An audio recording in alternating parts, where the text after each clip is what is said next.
अब ये डिसेंट्रलाइज्ड हैं, इनकी हमेशा से अलग अलग मस्जिदें थी, अब भी हैं 1.5 इंच की, मगर आहिस्ता आहिस्ता ये जो मस्जिदें हैं ये इकट्ठी लगता है होती जा रही हैं। इमरान का ओवरसीज पाकिस्तानीज की कम्युनिटीज को ये सबसे बड़ा इमरान का आप कह सकते हैं गिफ्ट है, क्योंकि जब से जितने भी लीडर्स आए हैं, भुट्टो से लेकर इमरान तक, किसी ने शॉर्ट ऑफ इमरान ये काम नहीं कर सका।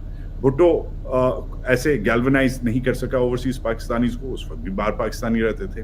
बेनज़ीर भी नहीं कर सकी, नवाज तो डेफिनेटली नहीं कर सके। ये इनके छोटे मोटे इधर ग्रुप्स होते थे, लोगों को भिजवाते थे, इधर इनकी पार्टीज होती थी, छोटे मोटे इनके फंक्शंस होते रहते थे।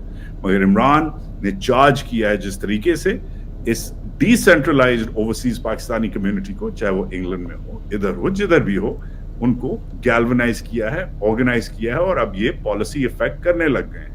चलें, ट्रंप तक नहीं पहुंच सकेंगे मगर कांग्रेस तक पहुंच गए हैं, और दैट्स व्हाई अब फौज हसल करने लग गई है, लोगों को इधर लाने लग गई है, हायर करने लग गई है, कंसल्ट करने लग गई है। लॉबियिस्ट आ गए हैं, स्पेशलिस्ट आ गए हैं, एक्सपर्ट्स आ गए हैं हिसाब लगाने कि यार ये सिचुएशन कंट्रोल कैसे हो। और ये भी मुद्दा इसलिए इंपॉर्टेंट है क्योंकि ओवरसीज पाकिस्तानी सबसे ज्यादा दलेरी से ट्विटर पे, फेसबुक पे, जिस पे भी सोशल मीडिया पे सबसे ज्यादा दलेरी से बात करते हैं, जैसे ये खाकसार कर रहा है, कोशिश कर रहा है। कम से कम दलेर तो मुझे नहीं पता मैं हूं या नहीं, मगर कोशिश करता हूं कि स्ट्रेट बात करूं।